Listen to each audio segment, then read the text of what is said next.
Guys, ഇതാണ് നമ്മൾ order ചെയ്ത മസാല ദോശ. ഒരു കറി, പിന്നെ 2 തരം ചട്നികളും ഉണ്ടോ. മസാല ദോശ കണ്ടോ, ചെറിയ ദോശ കേട്ടോ. മസാല കണ്ടോ ഇങ്ങനെ ഫില്ല് ചെയ്ത് വെച്ചിരിക്കുന്നത്. ശരിക്കും നമുക്ക് ഇങ്ങോട്ട് വയ്ക്കാം ഗൈസ്. കണ്ടോ കണ്ടോ ഇങ്ങനെയാണ് മസാല ഫില്ല് ചെയ്ത് വെച്ചിരിക്കുന്നത്. ഇതും കുറച്ച് ചട്നിയും കൂടി ടെസ്റ്റ് ചെയ്ത് നോക്കാം.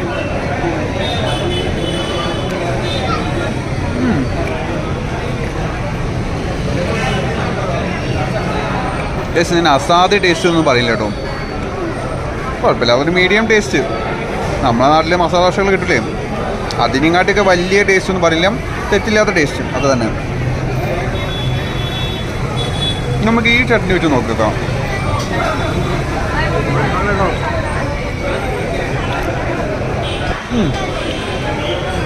നമ്മൾ 2 ചട്നികൾ കൊള്ളാം കേട്ടോ. നല്ല ദോശ അടിപൊളി